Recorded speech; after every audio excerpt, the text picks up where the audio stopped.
Hello, this is Thomas Prorok. I was coordinating the working group, the European working group for developing a new CAF 2020, and want to give a short overview of the news of CAF 2020.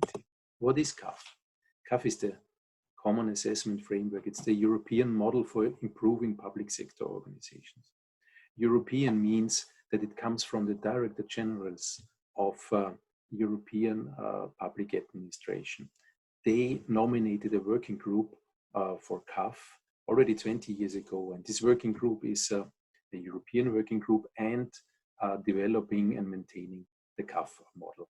CAF is a self-assessment, meaning that staff, employees, and management together assess the organization, public sector organization, and develop improvement actions. CAF looks at the quality of the organization, which means it comes from quality management for public sector. It's a questionnaire with 200 questions showing the status quo and the improvement potential of public sector organizations. And the whole goal of CAF is to contribute to good governance in public sector. What is new in CAF 2020? We have 6 focus areas which are new. It's digitalization, agility, innovation, sustainability, diversity, and collaboration. I will introduce these 6 focus areas afterwards.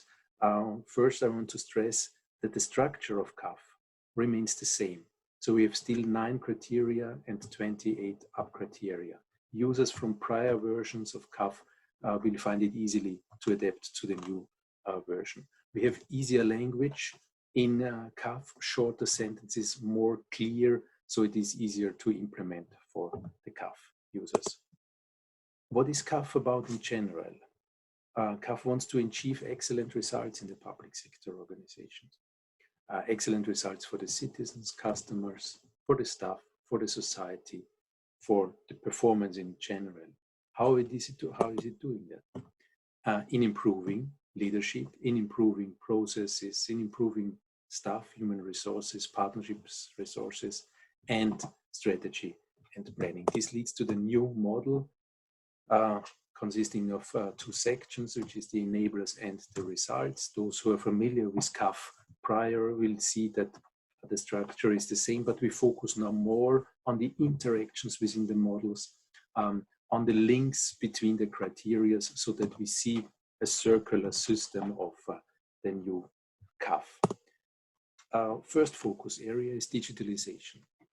You will find it in all criteria of CAF now, the focus on digitalization, meaning leadership capacities have to be developed in order to improve digitalization or handle digitalization and digital transformation. Leaders have to act as role models in digital transformation.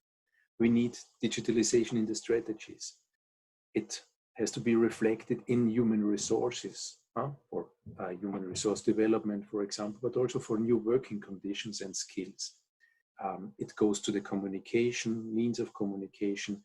It will change the organizations in total and the public sector in total concerning transparency, which also leads to the new issue of data protection and cybersecurity, as we have seen in the General Data Protection Regulation in the GDPR of European Union.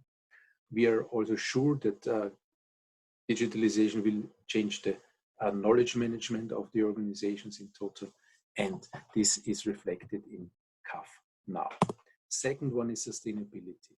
Sustainability means that we implemented the Sustainable Development Goals of the United Nations, the SDG, in CAF. This starts, for example, with the statement that the SDGs have to be reflected in the strategy of the organizations.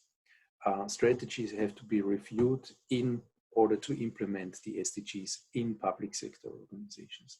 Sustainability means also handling global challenges like climate change and migration. It has to be reflected in the strategies, in the work of the organizations. Social responsibility, ethical behavior, rule of law, integrity, openness, these are all new aspects which are connected to sustainability in the organization. Last but not least, sustainability is, of course, also an environmental sustainability, which means that we focus on life cycle management, not just in buildings, but in all processes, and in the sustainable resource management. Agility and innovation.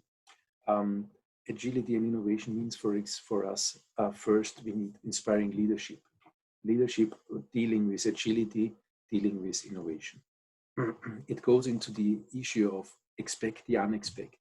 Leadership and staff have to be aware that we have to deal with unexpected issues, expect the unexpected. Public administration reform, linking the organization to EU strategies and programs are new aspects of CAF2020, which we combine in agility. New digital skills, attracting talents in human resource management, new ways of working, working across borders, overcoming silo aspects or silo working in organizations, and management which is based on data and data-driven management. These are aspects of agility and innovation which are new in CAF 2020. Diversity is the next focus area. Diversity means in general that public sector organizations have to handle the differentiated needs of citizens, customers, stakeholders, also of course the employees. It means further developing gender mainstreaming. It means diversity and gender budgeting. It means more focus on accessibility in the physical terms like opening hours and public transport accessibility, but also accessibility in the digital area, which means the internet, for example. Equal opportunities in treatment, social responsibility in general, and what is new in CAF 2020 also is the aspect of fairness, neutrality, and merit basement in human resource management. Collaboration and participation is the sixth focus area. We have a new sub-criteria which is called collaboration with citizen and civil society organization, and this shows that public sector organizations need to handle and to deal the involvement of citizens and customers. This also means to ensure transparency, to make information easy, understandable, also visualized. It means opening the organization in general, using open data, using open standards, and also using all channels of communication.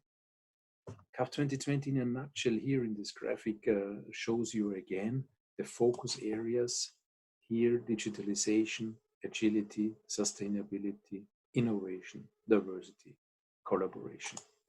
Last but not least, please, why using CAF? Because of the benefits. CAF brings and leads to better services for the citizens. It's tailor-made for public sector organizations. It's based on European principles for public administration. It is a common language in Europe between public sector organizations, but also a common language between employees, staff, and the management. It involves the employees in the further development of public sector organization. It's evidence-based improvement of the organization. It has no external costs. There are no license fees. And in the end, an external feedback and label for effective CAF user can be gained. Thank you very much. Please don't hesitate to contact us if there are additional